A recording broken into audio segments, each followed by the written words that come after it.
നമ്മുടെ രാജ്യത്ത് ആകെയുള്ള CPIMന്റെ നേതൃത്വത്തിൽ ഭരണം നടക്കുന്ന അവരുടെ ഏക മുഖ്യമന്ത്രി കേരളത്തിൽ ബഹുമാനപ്പെട്ട പിണറായി വിജയനാണ്. ആ മുഖ്യമന്ത്രിയുടെ കുടുംബവുമായി ബന്ധപ്പെട്ടുകൊണ്ട് ഇത്രയും ഗുരുതരമായിട്ടുള്ള ഒരു ആരോപണം കേരള രാഷ്ട്രീയം CMRLുമായി ബന്ധപ്പെട്ടുകൊണ്ട് ചർച്ച നടന്നിട്ടും അന്വേഷണം നടന്നിട്ടും മധുരയിലെ പാർട്ടി കോൺഗ്രസിൽ ഈ വിഷയത്തെക്കുറിച്ച് യാതൊരു ചർച്ചയും നടന്നിട്ടില്ല എന്നുള്ളതും മുഖ്യമന്ത്രി ശ്രീമാൻ പിണറായി വിജയന് ഈ അഴിമതി കേസുകളിലൊന്നും രാജിവെക്കേണ്ടതില്ല എന്നുള്ള തീരുമാനവും എടുത്ത മാർക്സിസ്റ്റ് പാർട്ടിയുടെ ചിന്തയെക്കുറിച്ചോർത്ത് ലജ്ജിക്കുകയാണ് കേരളത്തിലെ മലയാളികൾ. കേരളത്തിന്റെ മുഖ്യമന്ത്രി പറയുകയാണ്, എന്റെ രക്തത്തിനു വേണ്ടിയാണ് ചിലർ ദാഹിക്കുന്നത് എന്നാണ്. മുഖ്യമന്ത്രിയോട് പറയാനുള്ളത്, താങ്കളുടെ രക്തത്തിനു വേണ്ടിയല്ല കേരളത്തിലെ ജനങ്ങൾ ദാഹിക്കുന്നത്. ഈ അഴിമതി നിറഞ്ഞ വൃത്തികേടുകൾക്ക് കൂട്ടുനിൽക്കുന്ന യാതൊരു മടിയും മറയുമില്ലാതെ മാർക്സിസ്റ്റ് പാർട്ടിയെ സ്വന്തം ഇച്ഛാശക്തിക്കനുസരിച്ച് തന്റെ കുടുംബത്തിന്റെ അടിമ പാർട്ടിയാക്കി മാറ്റിയിട്ടുള്ള, അഴിമതിക്ക് വേണ്ടി കേരളത്തിന്റെ ഭരണകൂടത്തെ വർഷങ്ങളോളം കൈകാര്യം ചെയ്തിട്ടുള്ള താങ്കൾ കേരളത്തിന്റെ മുഖ്യമന്ത്രി കസേരയിൽ നിന്ന് രാജിവെച്ചൊഴിഞ്ഞു പോയി കേരളത്തിലെ മനുഷ്യർക്ക് അവകാശപ്പെട്ട നല്ലൊരു ഭരണം ലഭ്യമാക്കാൻ, അതിനുവേണ്ടിയാണ് കേരളത്തിലെ ജനങ്ങൾ, ബഹുഭൂരിപക്ഷം വരുന്ന ജനങ്ങളും ദാഹിക്കുന്നത്. ആ ജനങ്ങളുടെ ആഗ്രഹത്തെ വെല്ലുവിളിച്ചുകൊണ്ട് ഞാൻ ഈ കസേരയിൽ നിന്ന് മാറുന്ന പ്രശ്നമില്ല എന്ന് തീരുമാനിക്കുകയും ഞാൻ എന്റെ മകളുടെ ലക്ഷ്യത്തിനു വേണ്ടി, പൂർത്തീകരണത്തിനു വേണ്ടി മുന്നോട്ടു പോകും എന്ന് തീരുമാനിക്കുകയും മകളുടെ ഭർത്താവ് കൂടി മന്ത്രി പദവിയിൽ ഇരുന്നു കൊണ്ട് എല്ലാ അന്വേഷണത്തെയും അട്ടിമറിക്കാൻ വേണ്ടി മുഖ്യമന്ത്രിയും അതുപോലെ തന്നെ ഈ കേസിലെ കുറ്റക്കാരിയായിട്ടുള്ള വീണയുടെ ഭർത്താവ് റിയാസും ചേർന്നുകൊണ്ട് ഈ ഭരണകൂടത്തെ നയിച്ചാൽ കേരളത്തിലെ ജനങ്ങൾ ഓരോ നിമിഷവും മുഖ്യമന്ത്രി രാജിവെച്ചൊഴിയണമെന്ന് ദാഹിക്കുക തന്നെയാണ്. അതിനനുസൃതമായിട്ടുള്ള സമരങ്ങളും പോരാട്ടങ്ങളും ഈ ഭരണകൂടത്തിനെതിരായിട്ട് ഉണ്ടാകും എന്നുള്ള കാര്യത്തിൽ യാതൊരു തർക്കവുമില്ല. ഇപ്പോ ആലപ്പുഴയിൽ കമ്മ്യൂണിസ്റ്റ് പാർട്ടിയുടെ ഉത്തമനായിട്ടുള്ള ഒരു ലീഡർ എന്ന് കേരളത്തിലെ ബഹുഭൂരിപക്ഷം ജനങ്ങളും വിശ്വസിക്കുന്ന പഴയകാല സഖാവും നല്ല അറിവും പ്രാപ്തിയും ഒക്കെയുള്ള ശ്രീമാൻ സുധാകരനെ ഉൾപ്പെടെ എങ്ങനെയാണ് ശ്രീമാൻ MA ബേബിയെ ഉപയോഗിച്ച് വരുതിയിൽ നിർത്തിയിട്ടുള്ളത് എന്നുള്ളതും കേരളത്തിലെ ജനങ്ങളാകമാനം നോക്കിക്കണ്ടിരിക്കുകയാണ്.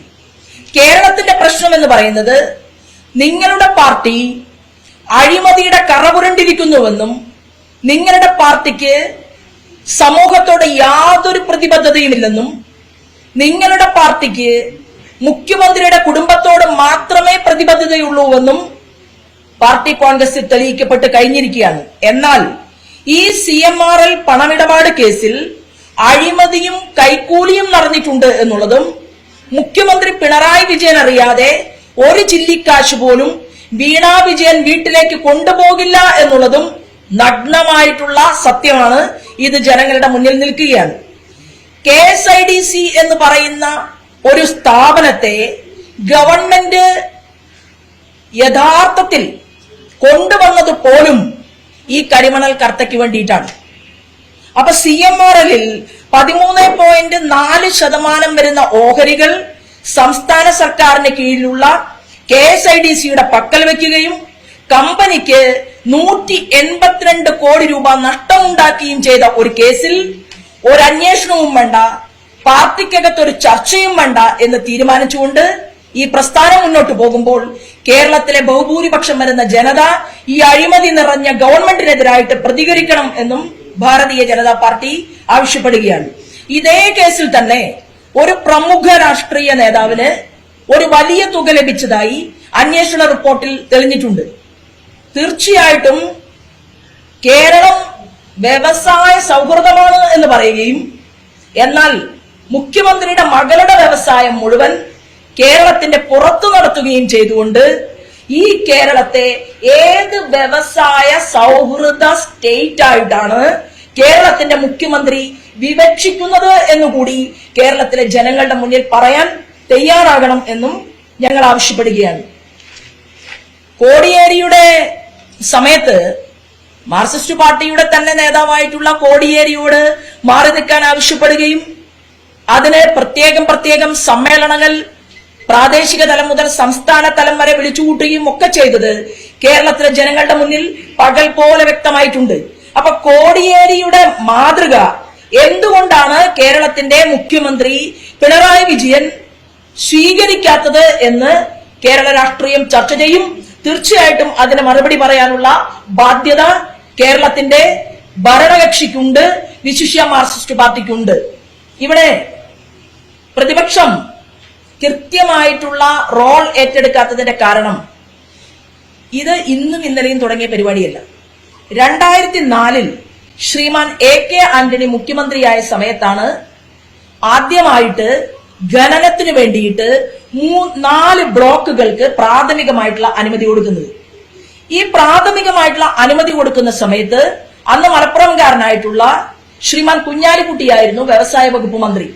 പിന്നീട് മാധ്യമ പ്രവർത്തകർക്ക് ഓർമ്മയുണ്ടാകും, ആ വ്യവസായ വകുപ്പ് മന്ത്രി ഐസ്ക്രീം പാർലർ കേസിൽ ചർച്ച ചെയ്യപ്പെടുകയും രാജിവെച്ച് ഒഴിയേണ്ടി വരികയും അതിനെ തുടർന്ന് ഇബ്രാഹിം കുഞ്ഞ് വ്യവസായ വകുപ്പ് ഏറ്റെടുക്കുകയും അതേ സമയത്ത് തന്നെ ശ്രീമാൻ KC വേണുഗോപാൽ ഇവിടെ നിന്ന് രാജ്യസഭ MP ആയിട്ട് പോവുകയും ഈ 4 ബ്ലോക്കുകളുടെ പ്രാഥമികമായിട്ടുള്ള അനുമതി കൊടുത്തതിൽ കൃത്യമായിട്ട് ചില അന്യായങ്ങൾ നടന്നിട്ടുണ്ട് എന്ന് ബോധ്യപ്പെടുകയും ചെയ്യുകയും എന്നാൽ ദേശീയ തലത്തിൽ ഇതൊരു ചർച്ച വരികയും അവിടെ അന്ന് കേന്ദ്രമന്ത്രിയായിരുന്ന കേന്ദ്രത്തിലെ ക്യാബിനറ്റ് മിനിസ്റ്റർ ഉൾപ്പെടെയുള്ള ആളുകൾ ഇതിനകത്ത് ഇടപെടുകയും ചെയ്തുകൊണ്ട് അവർ കൃത്യമായി ചെയ്ത ഒരു വസ്തുത എന്ന് പറയുന്നത് ഇൻഡസ്ട്രിയലിന്റെ റവന്യൂ സെക്രട്ടറി അന്ന് ശ്രീമാൻ ജോൺ മത്തായി സാറായിരുന്നു.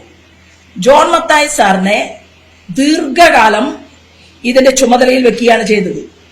ഈ മൈനിങ് ആർക്കൊക്കെ കൊടുക്കണം, എപ്പോ കൊടുക്കണം, എങ്ങനെ കൊടുക്കണം, അതിന് അവരുമായിട്ട് എന്തെല്ലാം തരത്തിലുള്ള ധാരണകൾ ഉണ്ടാക്കണം എന്നെല്ലാം തീരുമാനമെടുപ്പിച്ചുകൊണ്ട് ജോൺ മത്തായി സാർ ദീർഘകാലം കേരളത്തിൽ ഈ വിഭാഗത്തിന്റെ ചുമതല ഏറ്റെടുത്ത് പ്രവർത്തിച്ചു. അത് കഴിഞ്ഞപ്പോൾ നമ്മൾ കണ്ടത് ബാലകൃഷ്ണപിള്ളയുടെ മരുമകൻ, അദ്ദേഹത്തിന്റെ പേരും T ബാലകൃഷ്ണൻ എന്നായിരുന്നു. T ബാലകൃഷ്ണൻ മൈനിങ് ആൻഡ് ജിയോളജിയുടെ തലപ്പത്ത് വന്നു.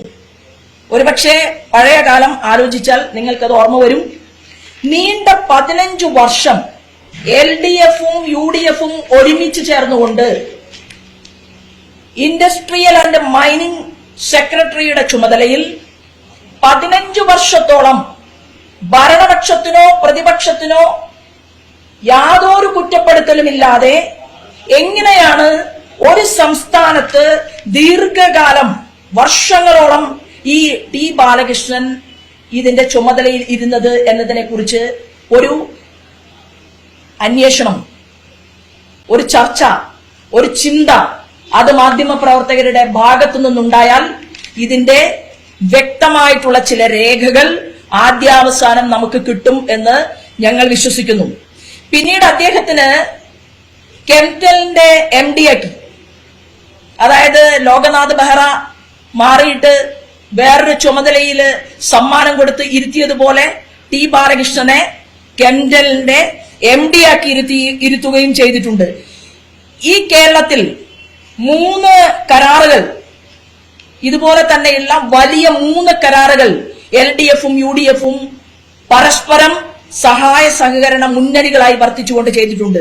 അതിലൊന്ന് കാസർഗോഡ് ജില്ലയില് നീലേശ്വരത്ത് 200 ഏക്കർ വരുന്ന സ്ഥലത്ത് ആശാപുര എന്ന് പറയുന്ന മുംബൈ ബേസ്ഡ് ആയിട്ടുള്ള ഒരു കമ്പനിക്ക് വേണ്ടിയിട്ട് അനുമതി കൊടുത്തു. പിന്നീട് അവിടെ എന്തെല്ലാം സംഭവിച്ചെന്നും അവിടെ ഏതെല്ലാം ആളുകൾ പൊതുപ്രവർത്തകർ രംഗത്ത് വന്നുവെന്നും ആശാപുര കമ്പനിക്ക് വേണ്ടിയിട്ട് എങ്ങനെയാണ് ഈ അനുമതി കിട്ടിയത് എന്നതിനെ കുറിച്ചുമൊക്കെ ഏറെക്കാലം കേരളത്തിൽ ചർച്ച ചെയ്തു. എങ്ങും എവിടെയും എത്തിയില്ല. വിജിലൻസിന്റെ കേസ് വന്നു. വിജിലൻസ് അന്വേഷണം അട്ടിമറിച്ചു. ആശാപുര കമ്പനി കോടിക്കണക്കിന് രൂപ അതിനു വേണ്ടിയിട്ട് കേരളത്തിൽ ഈ മൈനിങ് കിട്ടാൻ വേണ്ടിയിട്ട് അവർ ചെലവഴിച്ചു എന്നതിനെ കുറിച്ച് വരെ കേരളത്തിന്റെ പൊതുജനത്തിന്റെ മുന്നിലുണ്ട്. ഈ സംഭവം എവിടെയും എത്തിയില്ല. ചക്കിട്ടപ്പാറയിൽ ഇതേ സമയത്ത് തന്നെയാണ് ശ്രീമാൻ ഇളമരം കരീമിന്റെ നേതൃത്വത്തിൽ വലിയ ഖനനത്തിന് അനുമതി കൊടുത്തത്. അത് കർണാടകയിലുള്ള MSPL എന്ന് പറയുന്ന ഒരു കമ്പനിക്കാണ് അനുമതി കൊടുത്തത്. അനുമതി എങ്ങനെയാണ് കേരളത്തിൽ കൊടുക്കുന്നതെന്നും അനുമതി കൊടുക്കാൻ വേണ്ടിയിട്ട് ഉത്തരവാദിത്തപ്പെട്ട ആളുകളെ എങ്ങനെയാണ് വർഷങ്ങളോളം ഇരുത്തുന്നതെന്നും ഏറ്റവും കൂടുതൽ റിസർച്ച് ചെയ്തിട്ടുള്ള ഒരു സംസ്ഥാനമാണ് കേരളം എന്നുള്ള കാര്യത്തിൽ ഒരു തർക്കവുമില്ല. ആ കേസ് എവിടെ എത്തി? ഈ വലിയ ചക്കിട്ടപ്പാറ ഖനനം അഴിമതിയും ആശാപുരയുമായി ബന്ധപ്പെട്ടുകൊണ്ടുള്ള നീലേശ്വരത്തെ ഖനനം നിർത്തിവെച്ചതുൾപ്പെടെയുള്ള സംഭവങ്ങളും എവിടെ എത്തി എന്നതിനെ കുറിച്ച് ഒരു മറുപടി പറയാൻ ഭരണപക്ഷത്തിനോ പ്രതിപക്ഷത്തിനോ കേരളത്തിൽ സാധിക്കുമോ എന്നും ഭാരതീയ ജനതാ പാർട്ടി ചോദിക്കാൻ ആഗ്രഹിക്കുകയാണ്. ഇവിടെ കോൺഗ്രസിന്റെ സീനിയർ ആയിട്ടുള്ള ലീഡർ പറയുന്നു CBI അന്വേഷണം നടത്തേണ്ട കാര്യമില്ല. അതെന്താ CBI അന്വേഷണം നടത്തേണ്ട എന്ന് പറയാൻ കാരണം? നിങ്ങൾക്ക് വിജിലൻസ് മതി.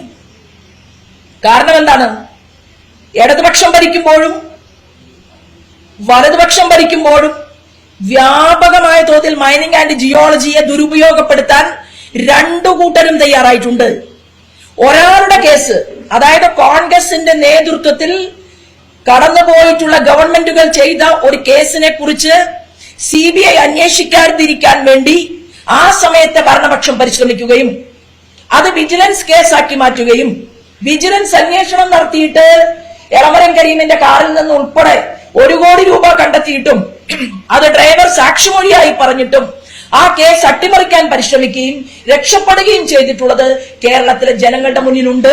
അപ്പോൾ സൂചിപ്പിച്ചു വരുന്ന ഇത്രയാണ്, കഴിഞ്ഞ എത്രയോ വർഷങ്ങളായി ഈ തീവെട്ടിക്കൊള്ള കേരളത്തിലെ ജനങ്ങൾക്ക് വേണ്ടിപ്പെട്ട പണം, നമ്മുടെ യുവതലമുറ അനുഭവിക്കേണ്ട പണം, അനുഭവിക്കേണ്ട വികസനം, അത് അട്ടിമറിച്ചുകൊണ്ട് ഭരണപക്ഷവും പ്രതിപക്ഷവും ഒരേ രീതിയിലുള്ള ആളുകളെ ചുമതലക്കാരാക്കി ഇരുത്തിക്കൊണ്ട് അത് ഭരണം മാറിയാലും പിണറായി വിജയൻ മുഖ്യമന്ത്രി പദവിയിൽ നിന്ന് മാറിയാലും പ്രശ്നമില്ല, UDFന്റെ ഒരാൾ മുഖ്യമന്ത്രിയായിട്ട് ഇരുന്നാലും കുഴപ്പമില്ല, ഉദ്യോഗസ്ഥ തലത്തിൽ അനുചര വൃന്ദങ്ങളായിട്ട് ആര് പറഞ്ഞാലും റാൻ മൂളുന്ന ഉദ്യോഗസ്ഥന്മാരെ വർഷങ്ങളോളം ഇരുത്തിക്കൊണ്ട് കേരളത്തിന്റെ മൈനിങ് സെക്ടർ അത് കോടിക്കണക്കിന് രൂപയുടെ ധനനഷ്ടം, നമുക്ക് അവകാശപ്പെട്ട പണം പോക്കറ്റ് അടിച്ചെടുത്ത് രാഷ്ട്രീയക്കാരുടെ പോക്കറ്റുകളിലേക്ക് എത്തിക്കാനുള്ള ക്രമാനുഗതമായിട്ടുള്ള പ്രവർത്തനമാണ് കേരളത്തിൽ നടന്നുകൊണ്ടിരിക്കുന്നത്.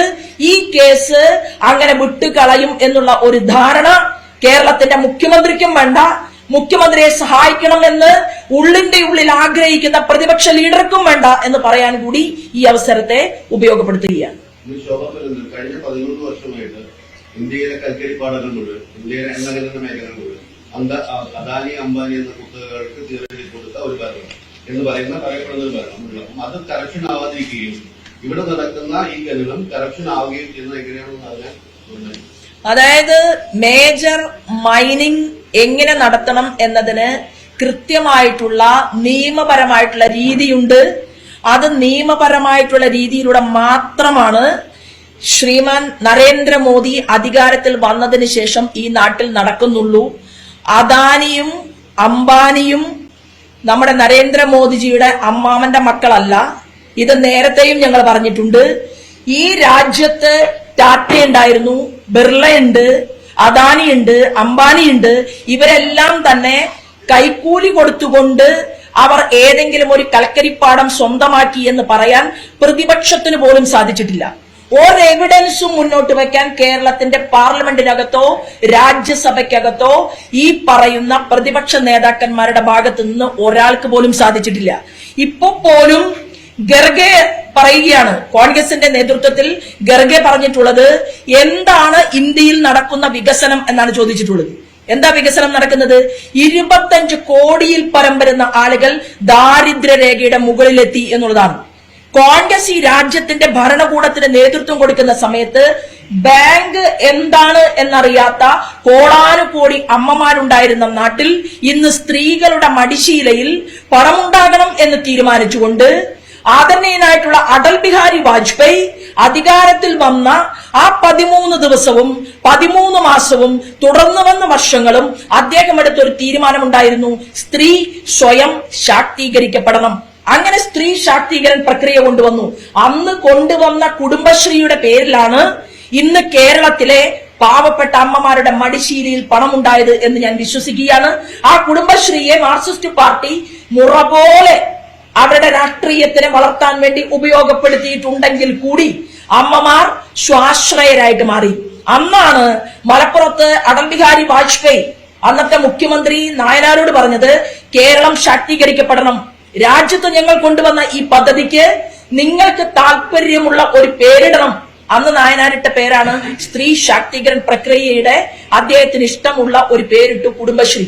ഞാൻ സൂചിപ്പിച്ചത്, ഇന്ന് ബാങ്കുകളിലേക്ക് സ്ത്രീകൾ പോകുന്നു, ഇന്ന് രാജ്യം മുന്നോട്ട് പോകുന്നു, ഇന്ന് സ്റ്റാർട്ടപ്പ് പദ്ധതിയും സ്റ്റാൻഡപ്പ് പദ്ധതിയും അതുപോലെ തന്നെ സ്വയം പര്യാപ്ത തൊഴിലവസരങ്ങളും ആളുകൾക്ക് തൊഴിൽ കൊടുക്കുന്ന വലിയ വലിയ പദ്ധതികളും എത്ര കേരളത്തിന് കിട്ടിയിട്ടുണ്ട്. ശ്രീമാൻ നരേന്ദ്രമോദി പ്രഖ്യാപിച്ച പ്രാവർത്തികമാക്കിയിട്ടുള്ള ആ പദ്ധതികളുടെ കണക്ക് കേരളത്തിന്റെ ഗവൺമെന്റിന് ഒന്ന് വിശദീകരിക്കാൻ സാധിക്കുമോ? മുഖ്യമന്ത്രി പിണറായി ഒരു ധവളപത്രം പുറപ്പെടുവിക്കാൻ തയ്യാറുണ്ടോ? അതായത് മൻമോഹൻ സിംഗിന്റെ നേതൃത്വത്തിൽ 1ാം UPA ഗവൺമെന്റും അത് മാർക്സിസ്റ്റ് പാർട്ടി പിന്തുണച്ച ഗവൺമെന്റ് ആയിരുന്നു. 2ാം UPA ഗവൺമെന്റും നമ്മുടെ കേരളത്തിലേക്ക് പദ്ധതികൾക്ക് വേണ്ടി കൊടുത്ത പണം എത്രയാണ്, അതിന്റെ ഒരു ധവളപത്രം അതിവിടെ ജനങ്ങളുടെ മുന്നിൽ പ്രൊഡ്യൂസ് ചെയ്യാൻ കേരളത്തിന്റെ മുഖ്യമന്ത്രിയോടും പ്രതിപക്ഷത്തിന് ആ കണക്ക് എത്രയും പെട്ടെന്ന് കിട്ടും ശ്രീമാൻ VD സതീശനും തയ്യാറാവുമോ?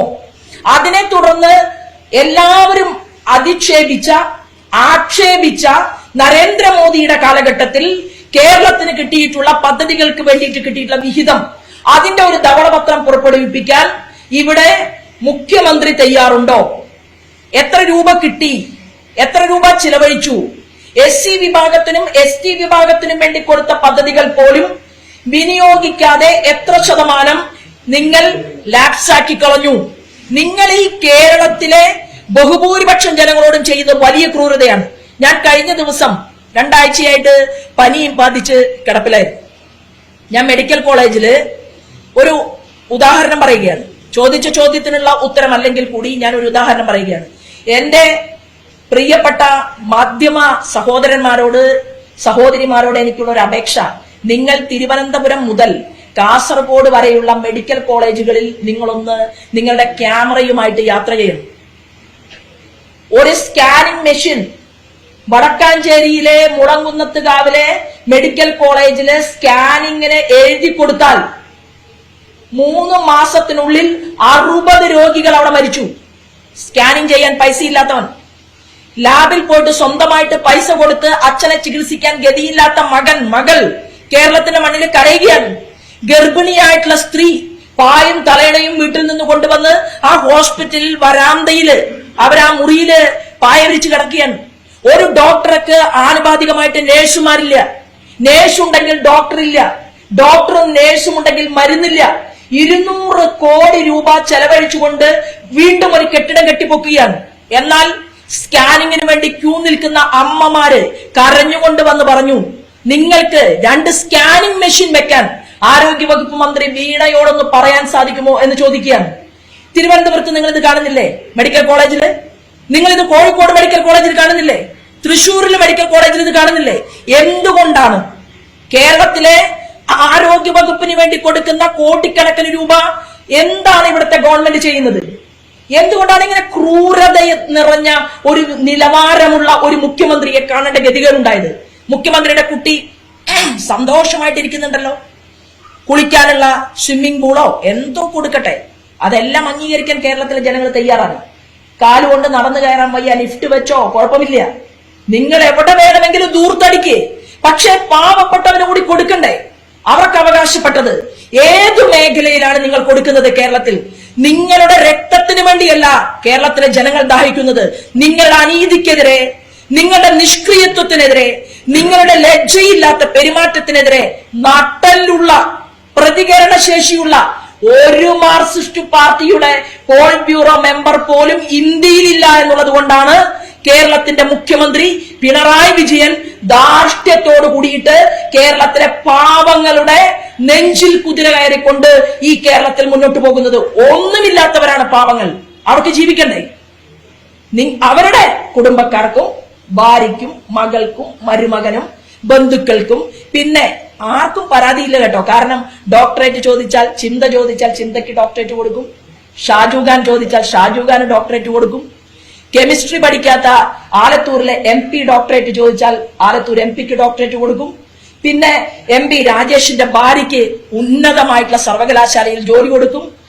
മറ്റേ രാകേഷ്, കണ്ണൂരിലെ രാകേഷിന്റെ ഭാര്യയ്ക്കും കൊടുക്കും. പിന്നെ ഏതെല്ലാം മാർക്സിസ്റ്റ് പാർട്ടിയുടെ നേതാക്കന്മാരുടെ കുടുംബക്കാർക്ക് വേണമെങ്കിലും ജോലി കിട്ടും. എന്നാൽ തിരുവനന്തപുരത്ത് എന്റെയും നിങ്ങളുടെയും സഹോദരിമാർ മുട്ടിലേണ്ടി വരും. അവര് PSCക്ക് പരീക്ഷ എഴുതും, അവര് റാങ്ക് വാങ്ങും, അവർ അർദ്ധരാത്രി 12 മണി വരെ പഠിച്ച് സർട്ടിഫിക്കറ്റുമായിട്ട് കാത്തിരിക്കും. ഒരാൾക്ക് പോലും പണമില്ലാത്ത, ഒരാൾക്ക് പോലും ജോലി കൊടുക്കാത്ത ഒരു ഗവൺമെന്റ് ആയിട്ട് ഈ കേരളത്തിന്റെ മുഖ്യമന്ത്രി മാറിയിരിക്കുകയാണ്.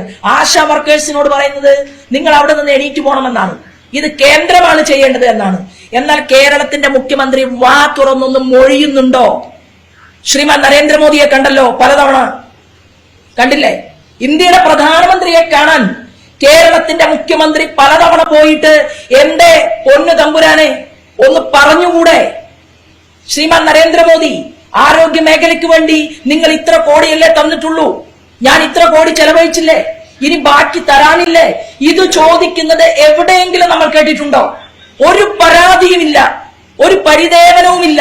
കേന്ദ്രം കൊടുക്കുന്നത് മുഴുവൻ സംതൃപ്തനായിട്ട് ഡൽഹിയിൽ നിന്ന് തിരിച്ചു വരികയും മാധ്യമപ്രവർത്തകരുടെ മുന്നിൽ വളരെ സന്തോഷത്തോടുകൂടി ഇങ്ങനെയുള്ള സ്റ്റേറ്റ്മെന്റുകൾ ഇറക്കുകയും അദ്ദേഹത്തിന് വേദനിക്കുമ്പോ ചാമരം വീശാനായിട്ട് നമ്മുടെ VD സതീശേട്ടൻ ഉള്ളത് കൊണ്ട് ഈ ഗവൺമെന്റും പ്രതിപക്ഷവും ഇങ്ങനെ ചക്കിയും ചങ്കരനും കളിച്ചുകൊണ്ട് മുന്നോട്ട് പോകും, അതിന് വെച്ചു പൊറുപ്പിക്കില്ല എന്ന് പറഞ്ഞുകൊണ്ടാണ് ഈ കരിമണൽ കർത്തയുടെ ഈ വിഷയവുമായി ബന്ധപ്പെട്ടുകൊണ്ട് ഏതറ്റം വരെയും മുന്നോട്ട് പോകാൻ ഭാരതീയ ജനതാ പാർട്ടി നടപടികൾ എടുക്കും എന്ന് സൂചിപ്പിക്കാൻ വേണ്ടിയിട്ടാണ് നമ്മൾ ഒരുമിച്ച് കണ്ടത്.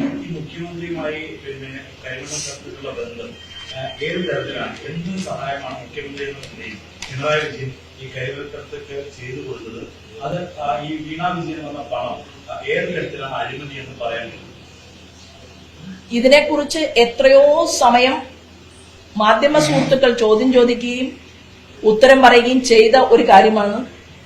കേരളത്തിലെ നീണ്ടു നിവർന്നു കിടക്കുന്ന റോഡുകളിൽ എങ്ങനെയാണ് 70 കോടിക്ക് വെക്കേണ്ട ക്യാമറ 380 കോടിക്ക് വെച്ചത് എന്നതുപോലെ തന്നെയാണ് കരിമണൽ കർത്തയ്ക്ക് രാജ്യത്തിന്റെ മേജർ മൈനിങ് കൊടുക്കാൻ പാടില്ല എന്നുള്ള നിയമം നിലനിൽക്കെ കരിമണൽ കർത്തയ്ക്ക് ഒരു കല്യാണം കഴിച്ചു കൊടുക്കാൻ വേണ്ടിയിട്ട് ഒരു KSIDCയെ ഉണ്ടാക്കി. അതാണ് ആദ്യം ഈ മുഖ്യമന്ത്രി ചെയ്തു കൊടുത്ത വലിയ സഹായം. അപ്പൊ KSIDCയെ കൊണ്ട് വിവാഹം കഴിപ്പിച്ച് മണവാളൻ ആവശ്യമായിട്ടുള്ള സംവിധാനങ്ങളും സജ്ജീകരണങ്ങളും ഒക്കെ ഒരുക്കി കൊടുത്ത് ഇത് കേരള ഗവൺമെന്റിന് വേണ്ടിയിട്ടാണ് കരിമണൽ കർത്ത ഈ മണലൂറ്റിയെടുക്കുന്നത് എന്ന് വരുത്തി തീർത്തുകൊണ്ട് സമരത്തിന് പോയവരെ എങ്ങനെയാണ് കൈകാര്യം ചെയ്തത് എന്നുള്ളതും എങ്ങനെയാണ് അഴിമതി നടത്തുന്നത് എന്നുള്ളതും എന്നേക്കാൾ കൂടുതൽ 100% പെർഫെക്റ്റ് ആയിട്ട് അറിയുന്നവരാണ് എന്റെ മുന്നിൽ ഇരുന്നുകൊണ്ട് ഈ ചോദ്യം ചോദിക്കുന്നത്. ഇത് തെളിയിക്കാനായി ഇത് സർക്കാരൊക്കെ ആവർത്തിച്ച് പറയുന്നത് ഒരു അക്കൗണ്ട് നടന്നൊരു ട്രാൻസാക്ഷൻ അതിന് GST അടച്ചിട്ടുണ്ട്, ബാംഗ്ലൂർ IGST അടച്ചിട്ടുണ്ട്. അങ്ങനെയുള്ള കണക്കുകളെല്ലാം രേഖപ്പെടുത്തിയ ഒരു സംഭവത്തിലേക്ക് എങ്ങനെയാണ് അഴിമതി അല്ലെങ്കിൽ ഏത് തരത്തിലാണ് അത് അഴിമതിയായി മാറുന്നത്? അത് ഇപ്പൊ അന്വേഷണം നടന്നുകൊണ്ടിരിക്കല്ലേ. അപ്പൊ അതിനാവശ്യമായിട്ടുള്ള ഉപോത്ബലകമായിട്ടുള്ള രേഖകൾ കോടതിയുടെ മുൻപാകെ വരെ വെക്കാൻ സാധിക്കുന്ന കൃത്യതയായിട്ടുള്ള രേഖകളുമായിട്ട് തന്നെയാണ് ഭാരതീയ ജനതാ പാർട്ടി മുന്നോട്ട് പോകുന്നത്. അത് വഴിയെ നമുക്കെല്ലാവർക്കും അതിന്റെ കാര്യങ്ങൾ മനസ്സിലാക്കാൻ സാധിക്കും. എത്ര മൂടി വെച്ചാലും വീണ വിജയനെ രക്ഷിക്കാൻ സാധിക്കില്ല. പക്ഷെ ഒരൊറ്റ ദിവസം ഈ കസേരയിൽ നിന്ന് എന്റെ മകൾ തെറ്റുകാരിയല്ല എന്ന് തെളിയിക്കപ്പെടുന്നത് വരെ ഞാൻ ഈ മുഖ്യമന്ത്രി പദവിയിൽ ഇരിക്കില്ല എന്ന് പഴയകാല കമ്മ്യൂണിസ്റ്റ് നേതാക്കന്മാരെ പോലെ ഒരു തീരുമാനമെടുക്കാനുള്ള ആർജവം പിണറായി വിജയൻ കാണിക്കുകയാണെങ്കിൽ ഒറ്റ ആഴ്ചക്കുള്ളിൽ നമുക്ക് മനസ്സിലാക്കാൻ സാധിക്കും കത്തിച്ചു കളഞ്ഞ ഫയലുകൾ എവിടെയൊക്കെയാണ്. അത് തിരിച്ചെടുക്കാൻ വേണ്ടിയിട്ട് 2004 മുതൽ ഞാൻ അതാണ് പറഞ്ഞത്. ഇവര് രണ്ടാളും ജീവിച്ചിരിക്കുന്നുണ്ടല്ലോ. ശ്രീമാൻ ടി ബാലകൃഷ്ണൻ ജീവിച്ചിരിക്കുന്നുണ്ട്, മത്തായി സാർ ജീവിച്ചിരിക്കുന്നുണ്ട്. 2004 മുതലുള്ള ഫയലുകൾ കോടതി മുറിയിലേക്ക് വിളിപ്പിച്ച് എടുക്കേണ്ട ഒരു സാഹചര്യം കേരളത്തിൽ ഉണ്ടാകും. അപ്പൊ ഇതിന്റെ കഥ ചുരുളഴിയുന്നത് പോലെ മാധ്യമ സുഹൃത്തുക്കളുടെ മുന്നിൽ വരും. സ്ത്രീകളുടെ ശാക്തീകരണത്തെ നടപ്പിലാക്കുന്നുണ്ട് സർക്കാർ. പക്ഷെ ഏറ്റവും അടിസ്ഥാനപരമായ ആവശ്യം ഗ്യാസ് ഉൾപ്പെടെയുള്ള അവശ്യ വസ്തുക്കളാണ്. അതിന്റെ വില ഇങ്ങനെ നിയന്ത്രിതമായി ഇങ്ങനെ കൂട്ടിക്കൊണ്ടിരിക്കും. ഏറ്റവും അവസാനം പോലും അത് വർദ്ധിപ്പിച്ചു. എന്താണ്? അതായത് സ്ത്രീകൾക്ക് ഒരിക്കൽ പോലും അടുക്കളയിൽ ഗ്യാസ് സ്വപ്നത്തിൽ പോലും കാണാൻ സാധിക്കാത്ത കോടിക്കണക്കിന് വരുന്ന സ്ത്രീകൾക്ക്, അമ്മമാർക്ക് സൗജന്യമായിട്ട് ഗ്യാസ് കൊടുക്കുകയും ഉജ്ജ്വല യോജന പദ്ധതിയിൽ വിജയിക്കുകയും ചെയ്തിട്ടുള്ള ഒരു ഗവൺമെന്റാണ് നരേന്ദ്രമോദി ഗവൺമെന്റ്. എല്ലാവരും ആഗ്രഹിക്കുന്നത് ഇനിയും കൂടുതൽ ആളുകൾക്ക് സൗജന്യമായിട്ട് ഗ്യാസ് കൊടുക്കണമെന്നും നമുക്ക് പാവപ്പെട്ടവർക്ക് ഏറ്റവും ഉന്നതമായ രീതിയിൽ തന്നെ അവരെ മുഖ്യധാരയിലേക്ക് കൊണ്ടുവരണം എന്നുള്ളതാണ്. അത് കൃത്യതയോടുകൂടി തന്നെ ഗവൺമെന്റ് ചെയ്യും എന്ന് തന്നെയാണ് നമ്മൾ മനസ്സിലാക്കുന്നത്. വലിയ രീതിയിലുള്ള പ്രതിബദ്ധത ഈ സമൂഹത്തിലെ ജനങ്ങൾക്ക് വേണ്ടി ചെയ്യുന്നത് കൊണ്ട് 5 ലക്ഷം രൂപയുടെ ആരോഗ്യ ഇൻഷുറൻസ് പദ്ധതി എല്ലാ പാവങ്ങളുടെ വീടുകളിലേക്കും എത്തിക്കാൻ പരിശ്രമിക്കുമ്പോൾ, എന്നെ പോലെയുള്ള ഇടനിലക്കാരായിട്ടുള്ള ഇടത്തരം കുടുംബത്തിൽപ്പെട്ട കഞ്ഞി കുടിക്കാൻ ഗതി വന്നിട്ടുള്ളവർ നമ്മുടെ നാട്ടിൽ പാവപ്പെട്ടവർക്ക് വേണ്ടിയിട്ട് ചില രീതിയിലുള്ള, ഇപ്പോ വില വർദ്ധിച്ചു, 50 രൂപ വർദ്ധിക്കുമ്പോൾ ഞാൻ ഉൾപ്പെടെയുള്ള അമ്മമാർ, പാവപ്പെട്ട അമ്മമാർക്ക് വേണ്ടി സഹിക്കുകയാണ്, ഗവൺമെന്റിനോട് ചേർന്ന് നിൽക്കുകയാണ്. എന്താണെങ്കിലും നരേന്ദ്രമോദി ഗവൺമെന്റ് 1 രൂപ പോലും അഴിമതി നടത്തുന്നില്ല എന്നുള്ളത് രാജ്യത്തെ മുഴുവൻ ജനങ്ങൾക്കും ബോധ്യമായ സാഹചര്യത്തിൽ ഈ പണം കിട്ടുന്നത് പാവങ്ങൾക്ക് തന്നെയാണ്. എന്നാലും ഞാൻ ഉൾപ്പെടെയുള്ളവർ ആഗ്രഹിക്കുന്നത് ഇനിയും വില കുറയ്ക്കാൻ സാധിക്കും, വലിയ മൂവ്മെന്റ് ഉണ്ടാക്കാൻ സാധിക്കും. അതിന് നമ്മുടെ രാജ്യത്തെ യുവാക്കൾ, യുവതികൾ അതിനനുസരിച്ചുള്ള മുന്നേറ്റത്തിലൂടെ തന്നെയാണ് നമ്മുടെ രാജ്യം മുന്നോട്ട് പോകുന്നത്. ഇന്ന് ലോകത്തെ മോർഗൻ സ്റ്റാൻലി പോലുള്ള സാമ്പത്തിക ഇൻസ്റ്റിറ്റ്യൂട്ടുകൾ പോലും പറയുന്നത് ഏറ്റവും കൂടുതൽ യുവാക്കളും യുവതികളുമുള്ള നമ്മുടെ ഭാരതത്തിന് ലോകരാജ്യങ്ങളുടെ സാമ്പത്തിക മേഖലയുടെ പട്ടികയിലേക്ക് ഇതേ സ്പീഡിൽ കടന്നു കയറാൻ സാധിക്കുമ്പോൾ 5 വർഷത്തിനുള്ളിൽ ഉണ്ടാകാൻ പോകുന്നത് ക്രമാനുഗതമായിട്ടുള്ള വളർച്ച തന്നെയാണ്. ആ വളർച്ചയ്ക്ക് വേണ്ടിയിട്ട് ചില ത്യാഗങ്ങൾ എന്നെ പോലെയുള്ള അമ്മമാർ 50 രൂപ അധികം കൊടുത്ത് ഗ്യാസ് വാങ്ങുമ്പോൾ അവർ ആ 50 രൂപ കൊടുക്കുമ്പോഴും അവർ സന്തോഷിക്കുന്നുണ്ട്. എന്താണെന്ന് അറിയുമോ? 5 ലക്ഷം രൂപ ഒന്നും ഗതിയില്ലാത്തവന് ആരോഗ്യ മേഖലയ്ക്ക് വേണ്ടിയിട്ട് സൗജന്യമായിട്ട് കിട്ടുന്ന പദ്ധതി ഉണ്ടല്ലോ, അത് കയ്യിൽ കിട്ടുകയല്ലേ. കേരളം അത് നടപ്പിലാക്കുന്നില്ല കേട്ടോ. എല്ലാ ആശുപത്രികളിലും കേരള ഗവൺമെന്റ് ഈ ആരോഗ്യ ഇൻഷുറൻസ് പദ്ധതിയുടെ കാർഡുകൾ കൊടുക്കാൻ പോലും തയ്യാറായിട്ടില്ല എന്നുള്ളതാണ്. ആരോഗ്യ ഇൻഷുറൻസ് പദ്ധതി അത് നരേന്ദ്രമോദി പറഞ്ഞോട്ടെ, ഞങ്ങൾക്കത് കൊടുക്കാൻ സംവിധാനമില്ല, സൗകര്യമില്ല എന്ന് പറയുന്ന 100 കണക്കിന് വരുന്ന സ്വകാര്യ ആശുപത്രികൾ കേരളത്തിൽ പ്രവർത്തിക്കുന്നുണ്ട് എന്നുള്ളതാണ്. അപ്പോ തീർച്ചയായിട്ടും നിങ്ങൾ ചോദിച്ച ചോദ്യത്തിന് വലിയൊരു മൂവ്മെന്റ് ലോകം പോലും പറയുകയാണ്. ഇന്ത്യ കുതിക്കുകയാണ്, മുന്നേറുകയാണ് എല്ലാ മേഖലകളിലും. പക്ഷെ കേരളത്തിൽ നമുക്ക് മത്സ്യപ്രവർത്തകരുണ്ട്, ഏറ്റവും കൂടുതൽ കടലോരമുണ്ട്. നമുക്കൊരു വകുപ്പ് മന്ത്രിയെ മിസ്റ്റർ ജോർജ് കുര്യനെ തന്നിട്ടുണ്ട്. കടലോരത്തിന് വേണ്ടിയിട്ടുള്ള വികസന പദ്ധതികൾ ചർച്ച ചെയ്യാൻ കേരളത്തിലൊരു കടലോരത്തെ സ്നേഹിക്കുന്ന ഒരു മന്ത്രിയില്ല, അവർക്ക് ആവശ്യമില്ല. മിൽമയുടെ വിപണനത്തിന്റെ സാധ്യതകളെ കുറിച്ച് ചർച്ച ചെയ്യാൻ ഒരാളില്ല. ടൂറിസത്തിന് വേണ്ടി സുരേഷ് ഗോപിയെ തന്നിട്ടുണ്ട്. ഇത്ര മാസമായിട്ടും ഈ കേരളത്തിന്റെ ടൂറിസം മേഖലയെ വികസിപ്പിക്കാൻ ആവശ്യമായിട്ടുള്ള ഒരു ക്രിയാത്മകമായിട്ടുള്ള ചർച്ച നടത്താൻ നമ്മുടെ ടൂറിസം വകുപ്പ് മന്ത്രി റിയാസ് കേന്ദ്രമന്ത്രിയുമായിട്ടൊന്നും കണ്ടിട്ടില്ല. അപ്പോ കേന്ദ്രം നമുക്ക് നൽകിയിട്ടുള്ള 2 മന്ത്രിമാരെ പോലും ഉപയോഗപ്പെടുത്താൻ, അവർക്ക് ചില പ്രൊജക്ടുകൾ കൊടുക്കാൻ, ആ പ്രൊജക്ടുകളിലൂടെ കോടികൾ വാങ്ങിയെടുത്തുകൊണ്ട് നമ്മുടെ കടലോരത്തിന് വേണ്ടിയിട്ടും നമ്മുടെ മത്സ്യത്തൊഴിലാളികൾക്ക് വേണ്ടിയിട്ടും നമ്മുടെ പശു വളർത്തൽ നടത്തുന്ന ആളുകൾക്ക് വേണ്ടിയിട്ടും ഒക്കെ ഇത് ചെയ്തു കൊടുത്താൽ ഭാരതീയ ജനതാ പാർട്ടി നേതൃത്വം നൽകുന്ന NDAയുടെ വകുപ്പ് മന്ത്രിമാർക്ക് പേര് കിട്ടുമോ എന്ന് കരുതിക്കൊണ്ട് ഇവിടുത്തെ പാവങ്ങളോട് വഞ്ചനാപരമായിട്ടുള്ള സമീപനം എടുത്തുകൊണ്ട് മുന്നോട്ട് പോകുന്ന ഈ വകുപ്പ് മന്ത്രിമാർ അവരുടെ മുഷ്കൊന്ന് താഴെ വെച്ചാൽ കേരളം ഇനിയും മുന്നോട്ട് പോകും. നമുക്ക് ധാരാളം ഉന്നതി ഉണ്ടാകും എന്നുള്ള കാര്യത്തില് തർക്കമില്ല. ഞങ്ങൾ എല്ലാ ജില്ലകളിലും ജനങ്ങൾക്കിടയിലേക്ക് അവരുടെ മനസ്സറിയാൻ, അവരുടെ വേദനകൾ പങ്കുവെക്കാൻ, അവരുടെ പരാതികൾ വാങ്ങാൻ ഞങ്ങൾ അതിനനുസൃതമായിട്ടുള്ള കൃത്യതയായിട്ടുള്ള പ്രവർത്തനങ്ങളുമായിട്ട് തന്നെയാണ് മൂവ് ചെയ്തുകൊണ്ടിരിക്കുന്നത്. എന്തായാലും ഞങ്ങളൊരു 20% എത്തിയല്ലോ ഭാരതീയ ജനതാ പാർട്ടി. ആ പാർട്ടിയെ കുറിച്ചാണല്ലോ എല്ലാ മാർക്സിസ്റ്റ് പാർട്ടിയുടെ കേന്ദ്രങ്ങളിലും ചർച്ച. ഭാരതീയ ജനതാ പാർട്ടി വളരുന്നു, സൂക്ഷിക്കാനാണ് പറഞ്ഞിട്ടുള്ളത് പല ജില്ലകളിലും പല പ്രദേശങ്ങളിലും. അപ്പോ ആശാപ്രവർത്തകരോട് ഞങ്ങൾ പറഞ്ഞിട്ടുണ്ട്, ഞങ്ങളുടെ MLA ഇല്ല കേരള നിയമസഭയ്ക്കകത്ത്. ഇവിടുത്തെ അംഗൻവാടി വർക്കേഴ്സിനോട് ഞങ്ങൾ പറഞ്ഞിട്ടുണ്ട്, ഞങ്ങൾ കേരളത്തിന്റെ നിയമസഭയ്ക്കകത്തില്ല. കഴിവും പ്രാപ്തിയും ഇല്ലാത്തത് കൊണ്ടല്ല, BJPയുടെ കഴിവും പ്രാപ്തിയുമുള്ള ആളുകൾ തെരഞ്ഞെടുപ്പിൽ നിൽക്കുന്ന സമയത്ത് തോൽപ്പിക്കാൻ വേണ്ടി ഇടതുപക്ഷവും വലതുപക്ഷവും ഒരുമിച്ച് കൈകോർത്ത് പിടിച്ചുകൊണ്ട് കഴിഞ്ഞ 10 വർഷമായി 7 പേരെ കേരളത്തിൽ പരാജയപ്പെടുത്തിയ ഞാൻ ഉൾപ്പെടെ. എനിക്ക് കഴിവുണ്ട് എന്നല്ല ഞാൻ പറഞ്ഞത്, പക്ഷെ എന്റെ കൊളീഗ്സ് എങ്കിലും, ഞാൻ പോട്ടെ, എന്റെ കൂട്ടുകാരെങ്കിലും 6 പേർ കേരള നിയമസഭയ്ക്കകത്ത് ഉണ്ടായിരുന്നുവെങ്കിൽ ഈ പ്രമാണിമാരെയൊക്കെ മൂക്കുകൊണ്ട് ക്ഷാവരപ്പിക്കാൻ സാധിക്കുമായിരുന്നു. അപ്പോ കേരളത്തിലെ ജനം തീരുമാനിക്കും. 20% വോട്ടുള്ള ഭാരതീയ ജനതാ പാർട്ടിക്ക് വരാൻ പോകുന്ന നാളുകളിൽ MLA സൃഷ്ടിക്കാൻ ഇവിടുത്തെ ജനം ഞങ്ങൾക്ക് കൈതരും. ഞങ്ങൾ ഒരു നല്ല ഭരണകൂടത്തെ കേരളത്തിൽ ഞങ്ങൾ ക്രിയേറ്റ് ചെയ്യും. BJP ഭരിക്കുന്ന സംസ്ഥാനങ്ങളിൽ എത്രയാണ് ആശാവർക്കർമാർക്ക് ഇപ്പം മാസം എത്രയാണ് ഓണർ? BJP ഭരിക്കുന്ന സംസ്ഥാനങ്ങളിൽ ആശാ വർക്കേഴ്സ് എന്ന് പറയുന്നത് 2 മണിക്കൂറും 3 മണിക്കൂറും ചെയ്യുന്ന അവരുടെ ജോലിക്കനുസൃതമായിട്ടുള്ള ഫണ്ടാണ് അവർക്ക് കൊടുക്കുന്നത്.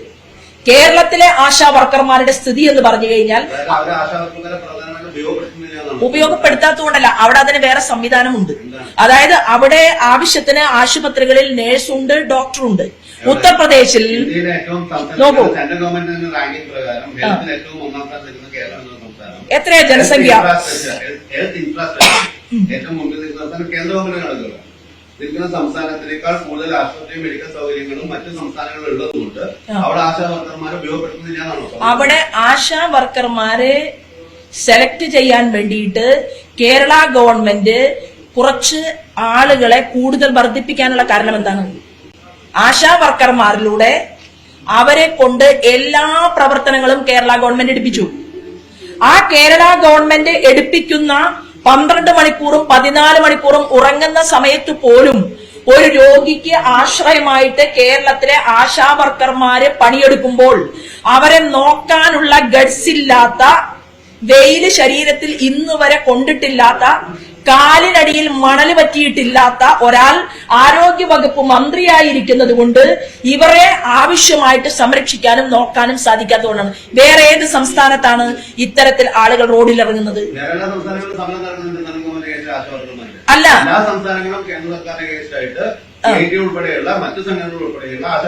CIT നോക്കൂ, അല്ലല്ല, ഒരാളും കാണാതെ പോകുന്നില്ല.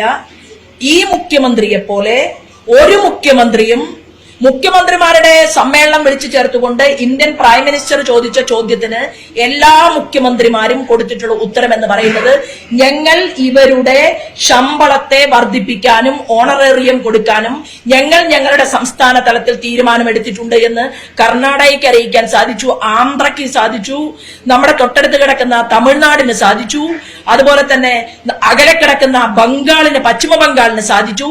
കേരളത്തിന് മാത്രം എന്താ സാധിക്കാത്തത്? അല്ല, അത് മതിയോ? കൊണ്ടുവന്ന ഇൻസെന്റീവിൽ നിന്ന് ഒരു പൈസ പോലും ഇതുവരെ വർദ്ധിപ്പിച്ചിട്ടില്ല. അപ്പൊ കേരള സർക്കാർ കഴിഞ്ഞ 7000 രൂപയിലേക്ക് എത്തിച്ചു.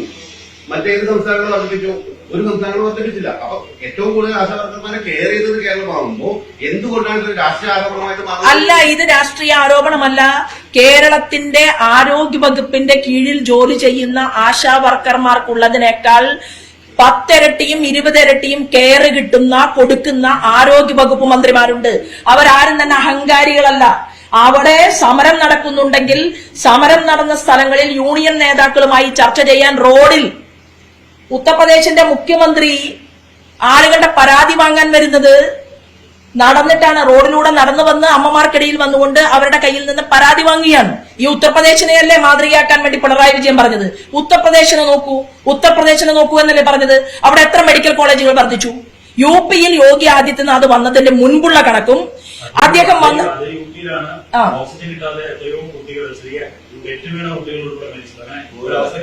അപകടം ഉണ്ടായിട്ടുണ്ട് ഇല്ലെന്ന് ആരും പറഞ്ഞില്ല. ആ നോക്കൂ, അല്ല ഞാൻ പറയട്ടെ, ഞാൻ പറയട്ടെ, അതിനുണ്ട് കണക്കുണ്ട്. ഞാൻ ചോദിച്ചൊരു ചോദ്യം, സുഹൃത്തെ, അങ്ങേ അക്കാഡമിക്കൽ ഇൻട്രസ്റ്റ് ആണല്ലോ ചോദ്യം ചോദിച്ചത്. ഉത്തർപ്രദേശിൽ യോഗി ആദിത്യനാഥ് വരുന്നതിന് മുമ്പിലുള്ള മെഡിക്കൽ കോളേജുകളുടെ എണ്ണം എത്രയാണ്? ഇപ്പൊ എത്ര മെഡിക്കൽ കോളേജുകളുണ്ട്? അറിയില്ലല്ലോ. അപ്പൊ ദയവ് ചെയ്ത് അറിയാത്ത കാര്യങ്ങളെ കുറിച്ചുള്ള ചോദ്യങ്ങൾ ചോദിച്ച്, അപ്പൊ നിങ്ങളുടെ ഉദ്ദേശം എന്താണ്? അല്ല സഹോദര നിങ്ങളുടെ ഉദ്ദേശം എന്താണ്? നിങ്ങളുടെ ഉദ്ദേശം എന്ന് പറയുന്നത് അല്ല, ഇത് കണക്കുകളില്ലല്ലോ, താങ്കളുടെ കയ്യിൽ കണക്കില്ലല്ലോ. ഉത്തർപ്രദേശിൽ ഞാൻ പറയുന്നു, ഉത്തർപ്രദേശിൽ യോഗി ആദിത്യനാഥ് വരുന്നതിന് മുൻപുള്ള മെഡിക്കൽ കോളേജുകൾ എത്രയാണ്? കറപ്ഷൻ ഇൻഡെക്സിൽ 74% ഉത്തർപ്രദേശ്, കേരളം 10%, മറ്റു BJP ഭരിക്കുന്ന സംസ്ഥാനങ്ങൾ എല്ലാം എടുത്തോളൂ. കേരളം ഏറ്റവും താഴെ കിടക്കുന്നു 10%. അപ്പൊ ഈ കറപ്ഷനെ പറ്റി രാഷ്ട്രീയ ആരോപണം ഉന്നയിക്കുക എന്നല്ലാതെ നിങ്ങൾക്ക് ഇപ്പൊ നമ്മൾ സംസാരിക്കുന്നത് BJP തെളിവുണ്ടെങ്കിൽ എന്തുകൊണ്ട് കോടതികളെ സമീപിക്കുന്നില്ല? EDയുടെ കേസിൽ നാളെ ഹൈക്കോടതി എടുത്ത് അപ്പൊ ഈ അല്ലല്ല ഒറ്റ ചോദിച്ച ചോദ്യത്തിന് ആണ് നമ്മളിപ്പോ ആൻസർ പറയുന്നത്. താങ്കളോട് ഞാൻ ചോദിച്ചത് ഉത്തർപ്രദേശിൽ യോഗി അടുത്ത ഡിബേറ്റ്, അടുത്ത പത്രസമ്മേളനത്തിന് ഞാൻ വരുമ്പോ ഞാൻ കണക്ക് കൊണ്ടുവരും. കാരണം ഉത്തർപ്രദേശിൽ യോഗി ആദിത്യനാഥ് വരുന്നതിന് മുൻപുള്ള ആരോഗ്യ മേഖലയിലെ ഇൻസ്റ്റിറ്റ്യൂട്ടുകളുടെ എണ്ണം 6 ഇരട്ടിയിലധികമായിട്ടുണ്ട് എന്ന് ഞാൻ മാധ്യമ സുഹൃത്തുക്കളുടെ മുന്നിൽ പറയുന്നു. താങ്കൾക്ക് അറിയില്ല എന്ന് താങ്കൾ പറഞ്ഞു. അപ്പൊ അത് തർക്കത്തിന്റെ വിഷയമല്ല. താങ്കളുടെ കയ്യിൽ കണക്കില്ലാത്തതുകൊണ്ട് അതിന്റെ ഉത്തരത്തിലേക്ക് എനിക്ക് കടക്കേണ്ട കാര്യമില്ല. ഞാൻ ചോദിക്കുന്ന ചോദ്യം, ഇവിടെ 25,000 രൂപ ശമ്പളം കൊടുക്കാൻ ആശാ വർക്കേഴ്സിനെ 12 മണിക്കൂറും 14 മണിക്കൂറും ജോലി ചെയ്യിപ്പിക്കുന്നുണ്ടെങ്കിൽ അവർക്ക് ശമ്പളം കൊടുക്കാൻ സാധിക്കുന്നില്ലെങ്കിൽ ആരോഗ്യ വകുപ്പ് മന്ത്രി വീണയെ ആ സ്ഥാനത്ത് നിന്ന് നീക്കണം. കഴിവും പ്രാപ്തിയുമുള്ള ഒരു ആരോഗ്യ വകുപ്പ് മന്ത്രിയെ അവിടെ ഫിക്സ് ചെയ്യണം.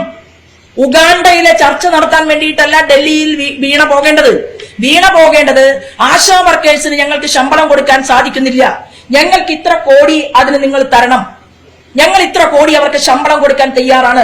ശമ്പളം കൊടുത്തിട്ട് മാധ്യമ സുഹൃത്തുക്കളുടെ മുന്നിൽ കണക്ക് വെച്ചിട്ട് എത്ര പണം നിങ്ങൾക്ക് ബാധ്യതയുണ്ടെങ്കിൽ തരാമെന്ന് കേന്ദ്രത്തിന്റെ ആരോഗ്യ വകുപ്പ് മന്ത്രി നദ്ദാജി പറഞ്ഞിട്ടും എന്താണ് തീരുമാനമെടുക്കാത്തത്? ഇതല്ലേ മാധ്യമ സുഹൃത്തുക്കൾ ചർച്ച ചെയ്യേണ്ടത്? ഏത് പേപ്പർ വെച്ചു? അസംബ്ലിയിൽ വെച്ച് ശമ്പളം കൊടുത്തോ? നോക്കൂ, ഞാൻ പറയാം, 7,000 മാസം വരെയുള്ള ഓണറേറിയം ഉൾപ്പെടെയുള്ള ആശാവർക്കർക്ക് ലഭിച്ചിട്ടുണ്ട്. സമരം ചെയ്യുന്ന ആശാവർക്കർമാർക്ക് ഉൾപ്പെടെ ആ ശമ്പളം, ആ ഓണറേറിയം ഇൻസെന്റീവ് ഉൾപ്പെടെ അത് മതിയോ?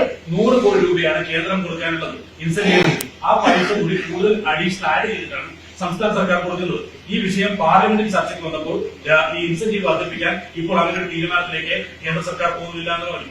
അതിനു മുമ്പ് സുരേഷ് ഗോപി എന്ന കേന്ദ്രമന്ത്രി JP നദ്ദയുമായി ചർച്ച നടത്തി. അപ്പോഴും ഇക്കാര്യത്തിൽ ഒരു തീരുമാനം ഉണ്ടായിട്ടില്ല. വീണ്ടും വീണാ ജോർജ് പോയി ചർച്ച നടത്തി. വർദ്ധിപ്പിക്കുന്ന ആലോചിക്കാമെന്ന് പറയുന്നതല്ലാതെ വർദ്ധിപ്പിക്കുന്നില്ല. എന്റെ ചോദ്യത്തിന് ഉത്തരമായില്ലല്ലോ. നിങ്ങൾ 100 ചോദ്യം ചോദിക്കുകയും ഞാൻ 200 ഉത്തരം പറയുന്നത് പോലെ തന്നെ നിങ്ങൾക്കൊരു പ്രതിബദ്ധത ആശാപ്രവർത്തകരോട് വേണം. എന്റെ ചോദ്യം, കേരളത്തിന്റെ മുഖ്യമന്ത്രിയുടെ മൂക്കിന് താഴെ ആശാ വർക്കേഴ്സ് ഇത്രയും ദിവസം സമരം ചെയ്തിട്ട് എന്തുകൊണ്ടാണ് പിണറായി വിജയൻ അരമണിക്കൂർ അവരുമായിട്ട് ഇരിക്കാൻ പറ്റാത്തത്? എന്താണ് മറ്റു സംസ്ഥാനങ്ങളിലെ മുഖ്യമന്ത്രിമാർ ആളുകൾക്കിടയിലേക്ക് ഇറങ്ങുന്നത് പോലെ ആശാ വർക്കേഴ്സിന്റെ ഇടയിലേക്ക് കേരളത്തിന്റെ മുഖ്യമന്ത്രിക്ക് ഇറങ്ങാൻ സാധിക്കാത്തത്? കേരളത്തിലെ മുഖ്യമന്ത്രിയുടെ കുടുംബം സുഖകരമായി ജീവിക്കുന്നത് പോലെയല്ലെങ്കിലും എന്റെ നാട്ടിൽ വിപ്ലവകാരിയാണല്ലോ, 25,000 രൂപ ഞാൻ ശമ്പളം കൊടുക്കുമെന്ന് തീരുമാനിക്കാനും കടം വാങ്ങിയിട്ടുണ്ടല്ലോ PSC മെമ്പർമാർക്ക് വേണ്ടിയിട്ട്. PSC മെമ്പർമാർക്ക് ഗവർണറേക്കാൾ കൂടുതൽ ശമ്പളം കൊടുക്കാൻ കേരളത്തിന്റെ മുഖ്യമന്ത്രി തീരുമാനമെടുത്തില്ലേ? എന്താ PSC മെമ്പർമാരുടെ പണി? ഉത്തർപ്രദേശ് എന്ന് പറയുന്ന ഇത്രയും വലിയ സംസ്ഥാനത്ത് ആകെയുള്ളത് ഈ കേരളത്തിലുള്ള PSC മെമ്പർമാരെക്കാളും 1/3 ആളുകളാണ്, അല്ലെ? അപ്പൊ ഇവിടെ ഗവർണർ വാങ്ങുന്നതിനേക്കാൾ കൂടുതൽ ശമ്പളം വാങ്ങിക്കൊടുക്കുന്ന PSC മെമ്പർക്കും PSC ചെയർമാനും 3 ലക്ഷത്തിൽ കൂടുതൽ ശമ്പളം ഉണ്ടാക്കുമ്പോ അത് കൊടുക്കുമ്പോ നിത്യനിദാന ചെലവിന് പൈസയില്ല എന്ന് പറഞ്ഞുകൊണ്ട് KV തോമസ് മാഷയുടെ നേതൃത്വത്തിൽ കേന്ദ്രത്തിന്റെ ധനകാര്യ വകുപ്പ് മന്ത്രിയുമായി ചർച്ച ചെയ്തുകൊണ്ട് പണം കടം വാങ്ങിയിട്ട് അത് ചാക്കുകെട്ടിലാക്കി കൊണ്ടുവരുമ്പോ അതിൽ നിന്നൊരു തുകയെടുത്തുകൊണ്ട് അടിസ്ഥാന വിഭാഗമായിട്ടുള്ള ആശാ വർക്കേഴ്സിന് കൊടുക്കാൻ എന്റെ ഗവൺമെന്റ് തയ്യാറാണ് എന്ന് നിവർന്നു നിന്ന് പറയാനുള്ള തന്റെ ഇടം കാണിക്കാത്ത മുഖ്യമന്ത്രിയോടാണ് ചോദ്യം ചോദിക്കേണ്ടത്. കൊടുക്കാൻ നിങ്ങൾക്ക് സാധിക്കുമോ? നിങ്ങൾക്ക് വകതിരിവുള്ള ഒരു ആരോഗ്യ വകുപ്പ് മന്ത്രിയെ കേരളത്തിൽ റിക്രൂട്ട് ചെയ്യാൻ പറ്റുമോ ഈ ചുമതലയിൽ? ആ ചോദ്യത്തിനാണ് ഉത്തരം പറയേണ്ടത്. ശമ്പളം കൊടുത്തിട്ട് പറയുക ഞങ്ങൾക്ക് 500 കോടി നഷ്ടമുണ്ട്, നഷ്ടം നികത്താൻ. അതിനല്ലേ സംസ്ഥാന പ്രസിഡന്റ് രാജീവ് ചന്ദ്രശേഖർ ഉൾപ്പെടെ പറഞ്ഞത് നിങ്ങൾ ശമ്പളം കൊടുക്ക്, ശമ്പളം കൊടുത്ത് കടബാധ്യതയുണ്ടെങ്കിൽ കടബാധ്യത പരിഹരിക്കാൻ വേണ്ടി കേന്ദ്രത്തിനെ കൊണ്ട് ഒരു അണാ പൈസ ഇല്ലാതെ ഞങ്ങൾ വാങ്ങിത്തരാമെന്ന് പറഞ്ഞിട്ട് ആഴ്ച എത്രയായി? എന്താ തീരുമാനമെടുക്കാത്തത്? എന്താ കാരണം? ആശാ വർക്കേഴ്സിന്റെ മക്കള് അങ്ങനെ കട്ടൻ ചായ കുടിച്ചാലും മതി, അവര് പാലൊഴിച്ച ചായ കുടിച്ചില്ലെങ്കിലും കുഴപ്പമില്ല, അവര് റോഡിൽ കിടന്നാലും കുഴപ്പമില്ല, അവര് തലമുടി മുറിച്ചാലും കുഴപ്പമില്ല, മുട്ടിലെറിഞ്ഞാലും കുഴപ്പമില്ല എന്നുള്ള അഹന്തയാണ്. അതാ മാറ്റിവെക്കേണ്ടത്. ഞാൻ കേരളത്തെ കുറിച്ചാണ് സംസാരിക്കുന്നത്. കാരണം കേരളത്തിൽ എത്രയോ വർഷമായി 2 മുന്നണികളും മാറി മാറി ഭരിക്കുകയും പാവങ്ങൾക്ക് ജീവിക്കാൻ പറ്റാത്ത സാഹചര്യം ഉണ്ടാവുകയും ആ സാഹചര്യത്തെ അതിജീവിക്കാനുള്ള പരിശ്രമം കേന്ദ്ര ഗവൺമെന്റിന്റെ കയ്യിൽ നിന്നും നേടിയെടുക്കാൻ വെറുതെ പറഞ്ഞാൽ മതിയോ? വയനാട് ദുരന്തത്തിന് വേണ്ടി, ദുരന്ത നിവാരണത്തിന് വേണ്ടി കിട്ടിയ കോടികളുടെ കണക്കെവിടെ? എത്ര ചെലവഴിച്ചു? ആർക്കാ കൊടുത്തത്? എത്ര വീടുകൾ നിർമ്മിച്ചു കൊടുത്തു? എത്ര കോടി നിങ്ങൾ വകമാറ്റി? എത്ര ലാപ്സാക്കി കളഞ്ഞു? ഇതാരുടെയെങ്കിലും സ്ത്രീധന പണം എടുത്ത് വെച്ചിരിക്കുകയല്ല കേന്ദ്ര ഗവൺമെന്റിന്റെ കയ്യിൽ. കണക്ക് കൊടുക്കണം. കണക്ക് കൊടുത്താൽ ധനകാര്യ വകുപ്പ് മന്ത്രി ബാലഗോപാലിന് 0 എഴുതാൻ അറിയില്ല. ഏത് സ്കൂളിലാണ് പഠിച്ചത്? കോമയില്ല, കുത്തില്ല, 0 ഇല്ല. തോന്നിയ രീതിയിൽ കണക്ക് കൊടുത്താൽ അവിടെ നിന്ന് ചാക്കുകെട്ടിൽ വാങ്ങിക്കൊണ്ടുവരാൻ സാധിക്കുമോ? ഇപ്പം നമ്മുടെ ഇവിടെ ഒരു ഭൂചലനം നടന്നു മ്യാൻമാറിൽ. എന്ത് കണക്ക് കൊടുത്തിട്ടാണ് പ്രധാനമന്ത്രി ഒരു വലിയ തുക ദുരിതാശ്വാസമായിട്ട് ആദ്യം കൊടുത്തത്? എന്ത് കണക്ക് കൊടുത്തിട്ടാണ്? അല്ല, വയനാട്ടിലേക്ക് കണക്ക് കൊടുത്തിട്ടല്ലല്ലോ പണം കൊടുത്തത്. അതായത് എങ്ങനെയാണ് അലിഗേഷൻ? നിങ്ങൾ എന്ത് അടിസ്ഥാനത്തിലാണ് പറയുന്നത്? പാർലമെന്റിനകത്ത് പറഞ്ഞു. അതായത് ദുരന്ത നിവാരണത്തിന് വേണ്ടി കഴിഞ്ഞ 15 വർഷമായി കേരളത്തിലേക്ക് കൊടുത്ത പൈസയുടെ വിനിയോഗത്തിന്റെ കണക്ക് ഇതുവരെ കൊടുത്തില്ല. അപ്പൊ കണക്ക് കൊടുക്കണ്ടേ? അപ്പൊ കണക്ക് വേണ്ടേ? കണക്ക് വേണമോ വേണ്ടയോ? ഒരു വിഷയം ഉണ്ടാകുമ്പോൾ തന്നെ അഡ്വാൻസ് ആയി പണം കൊടുക്കുന്നു. അത് കണക്ക് വേണ്ട, നിവേദനം വേണ്ട, ഒന്നും വേണ്ട. ഹൈക്കോടതി ഉൾപ്പെടെ പറഞ്ഞ പണം കൊടുക്കുന്നില്ല എന്നുള്ളത്. മാർച്ച് മാസം അവസാനിക്കുമ്പോൾ തന്നെ വായ്പയുടെ പരിധി അത് ഉപയോഗിച്ചു കളയണം എന്ന് പറഞ്ഞ ഒരു നിബന്ധന വെച്ച് വായ്പ കൊടുക്കുന്നു. ഹൈക്കോടതിക്ക് കേന്ദ്ര സർക്കാരിനോട് ഇക്കാര്യത്തിൽ അത് കൂട്ടി നൽകണം, ഡിസംബർ വരെ മാറ്റണം എന്ന് ആവശ്യപ്പെടേണ്ടി വന്നു.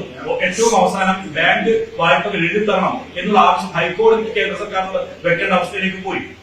ദുരന്ത നിവാരണത്തിന് വേണ്ടി എത്ര കോടി കിട്ടിയെന്നാണ് മാധ്യമ സുഹൃത്തുക്കൾക്ക് എന്തായാലും എന്നേക്കാൾ കൂടുതൽ കണക്കുണ്ടല്ലോ. ദുരന്ത നിവാരണത്തിന് വേണ്ടി കഴിഞ്ഞ 15 വർഷമായി കേരള ഗവൺമെന്റിലേക്ക് എത്ര കോടി കിട്ടിയെന്ന് ഒരു ചോദ്യം നിങ്ങൾ ഏതെങ്കിലും ഒരു പത്രസമ്മേളനത്തിൽ ചോദിച്ചു? അല്ല, എത്ര? അപ്പൊ കണക്ക് വേണ്ടേ? അതുകൊണ്ട് അതിന്റെ കണക്ക് എവിടെ? പബ്ലിക് ഡൊമൈൻ എന്തിനു വേണ്ടി ചെലവഴിച്ചു? ആ കൊടുത്ത പണം പിണറായി വിജയൻ ഗവൺമെന്റ് എന്തിനു വേണ്ടി കൊടുത്തു? കൊടുക്കുന്നതിന് കണക്ക് എവിടെ? കണക്ക് വെച്ചിട്ടുണ്ടോ? കേരളത്തിലെ ജനങ്ങളുടെ മുന്നിൽ കണക്ക് വെച്ചിട്ടില്ല. വയനാട് ദുരന്ത നിവാരണത്തിലോ മലപ്പുറത്ത് നടന്ന ദുരന്തത്തിലോ അവിടുത്തെ ജനങ്ങൾക്ക് വേണ്ടിയോ ഞങ്ങൾ ഇത്ര കോടി ഞങ്ങൾ പിരിച്ചെടുത്തു. മുഖ്യമന്ത്രിയുടെ പിരിച്ചെടുക്കൽ വേറെ, അത് എപ്പോഴും പിരിച്ചെടുക്കുന്നുണ്ട്. ഞങ്ങളുടെ മുഖ്യമന്ത്രിമാര് വരെ 5 മുഖ്യമന്ത്രിമാർ 15 കോടിയോളം വരുന്ന തുക കൊടുത്തതൊക്കെ മാധ്യമ സുഹൃത്തുക്കൾക്ക് വ്യക്തമായിട്ട് അറിയാം. അപ്പൊ നിങ്ങൾ ഉദ്ദേശിക്കുന്നത് ഒരു കണക്കും വേണ്ട, ഞങ്ങൾക്ക് കോടികൾ തരൂ, കോടികൾ തരൂ, കോടികൾ തരൂ എന്ന് പറഞ്ഞാൽ കേന്ദ്ര ഗവൺമെന്റ് അങ്ങനെ കണക്കില്ലാതെ പണം കിട്ടില്ല. കേന്ദ്ര ഗവൺമെന്റിന്റെ കയ്യിൽ നിന്ന് കണക്ക് കൊടുത്താൽ കിട്ടും. 100 സ്കൂളുകൾക്ക് കിട്ടേണ്ട കോടികൾ പോലും വാങ്ങാൻ മന്ത്രി ശിവൻകുട്ടിക്ക് സാധിച്ചിട്ടില്ല. കാരണം എന്താണ്? ഇവർക്ക് പ്രൊജക്ട് ഇല്ല, ഇവർക്ക് കണക്കില്ല, ഇവർക്ക് ചർച്ചയില്ല. ഇവർ ചെന്ന് അടച്ചിട്ട മുറിയിലിരുന്ന് ചർച്ച ചെയ്ത് ഞങ്ങൾക്ക് കുറച്ച് പണം വേണം എന്ന് പറഞ്ഞാൽ അങ്ങനെ പണം കൊടുക്കാൻ മറ്റു സംസ്ഥാനങ്ങൾക്കില്ലാത്ത ഒരു കൊമ്പും ഈ കേരളത്തിന്റെ മുഖ്യമന്ത്രിക്കില്ല. അതുകൊണ്ട് കേരളത്തിന്റെ മുഖ്യമന്ത്രി കൃത്യതയോടുകൂടി സംസാരിക്കുക, ഒരു ഡിബേറ്റ് വെക്കുക, അതത് വകുപ്പ് മന്ത്രിമാരുമായിട്ട് ചർച്ച ചെയ്യുക.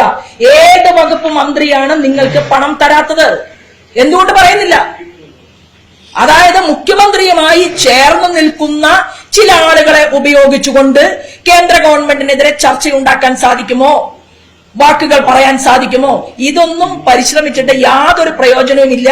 ധവളപത്രം പുറപ്പെടുവിക്കണം. കേരളത്തിന്റെ ഓരോ വകുപ്പുകളിലേക്കും പിണറായി വിജയൻ മുഖ്യമന്ത്രിയായപ്പോൾ മുതൽ ഈ നിമിഷം വരെ കിട്ടിയ പണത്തിന്റെ കണക്ക് അത് കേരളത്തിലെ ജനങ്ങളുടെ മുന്നിൽ വെക്കാനും അത് ഏതെല്ലാം മേഖലകളിൽ ചിലവഴിച്ചു എന്നതിന്റെ കണക്ക് അവതരിപ്പിക്കാനും തയ്യാറുണ്ടോ? ഇതാണ് ചോദ്യം. ഇതിന് നമ്മൾ തമ്മിൽ ഒരു തർക്കവും നടത്തിയിട്ട് കാര്യമില്ല. ആ ചോദ്യത്തിന് ഉത്തരം പറഞ്ഞാൽ ബാക്കി കണക്ക് ഞങ്ങൾ പറയും.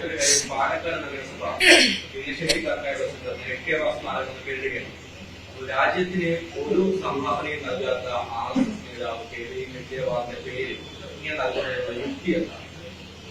രാജ്യത്തിന് ഹെഡ്ഗേവാർ സംഭാവന നൽകിയിട്ടുണ്ട് എന്ന് 1000% വിശ്വസിക്കുന്ന ഒരാളാണ് ഞാൻ എന്നുള്ളത് കൊണ്ട് നിങ്ങൾ നിങ്ങളുടെ റിസർച്ചിൽ നിൽക്കുന്നു. നിങ്ങൾക്ക് തോന്നുകയാണ് രാഷ്ട്രീയ സ്വയംസേവക സംഘം രാജ്യത്തിന് വേണ്ടി ഒരു സംഭാവനയും ചെയ്തിട്ടില്ല എന്നാണ് നിങ്ങൾക്ക് തോന്നുന്നത്. ഇന്ന് ഈ രാജ്യം നിലനിൽക്കുന്നത് ഇവിടത്തെ വലിയ വലിയ ഭീകരവാദ പരിശ്രമങ്ങൾക്ക് മുന്നിൽ സാംസ്കാരിക സംഘടനയായിട്ട് നിലനിൽക്കുകയും അതേ RSSനെ യുദ്ധം നടക്കുന്ന സമയത്ത് അവർക്ക് സ്പെഷ്യൽ ഇൻവൈറ്റിയാക്കി അവരെ ക്ഷണിച്ചു കൊണ്ടുവന്ന നെഹ്റു ഭരിച്ച ഒരു നാട്ടിലിരുന്നു കൊണ്ടാണ് ഇപ്പൊ RSSനെ കുറിച്ച് വെല്ലുവിളിച്ചുകൊണ്ട് സംസാരിക്കുന്നത്. രാജ്യം യുദ്ധമുഖത്ത് നിന്ന സമയത്ത് പട്ടാളക്കാരെ പോലെ പൊതു പരേഡിന് വേണ്ടിയിട്ട് ക്ഷണിച്ച കോൺഗ്രസിന്റെ നേതൃത്വത്തിലുള്ള പ്രധാനമന്ത്രിമാർ വരെ അംഗീകരിച്ച ഒരു സംഘടനയാണ് രാഷ്ട്രീയ സ്വയംസേവക സംഘം. ഇത് വിശ്വസിച്ചുകൊണ്ടാണ് ഞാനിവിടെ ഇരിക്കുന്നത്. ആ ഹെഡ്ഗേവാറും രാഷ്ട്രീയ സ്വയംസേവക സംഘവും രാജ്യത്തിന് സംഭാവന ചെയ്തിട്ടില്ല എന്ന് ഏതെങ്കിലും ഒരു മാധ്യമ പ്രവർത്തകൻ പറഞ്ഞു എന്ന് കരുതിയിട്ട് ഞാനത് തൊടാതെ വിഴുങ്ങാൻ ഉദ്ദേശിച്ചിട്ടില്ല. ഞാൻ വിശ്വസിക്കുന്നത് കോൺഗ്രസിന്റെ ജവഹർലാൽ നെഹ്റു അംഗീകരിച്ച RSS, ഇന്ദിരാഗാന്ധി പോലും പല ഘട്ടങ്ങളിലും അംഗീകരിച്ച RSS ഈ രാജ്യത്ത് സേവന സംഘടനയാണ്. അവർ സാംസ്കാരിക സംഘടനയാണ്. അവർ ഗ്രാമാന്തരങ്ങളിൽ പ്രവർത്തിക്കുന്നുണ്ട്. അവർ കണ്ണു കാണാത്ത ആളുകൾക്ക് വേണ്ടി സംഘടനയുണ്ട്, കുട്ടികൾക്ക് വേണ്ടി സംഘടനയുണ്ട്, ക്ഷേത്രങ്ങളിൽ പോകുന്നവർക്ക് വേണ്ടി സംഘടനയുണ്ട്. വിശ്വാസമില്ലാത്ത ചാർവാകന്റെ സിദ്ധാന്തത്തെ വരെ വിശ്വസിക്കുന്ന ആളുകളെയും അംഗീകരിക്കുന്ന പാരമ്പര്യമുണ്ട്. അപ്പൊ അത് കാര്യങ്ങൾ പഠിക്കാതെ മനസ്സിലാക്കാതെ അതിനെക്കുറിച്ച് നമ്മൾ ചർച്ച നടത്തിയിട്ട് കാര്യമില്ല. Thank you.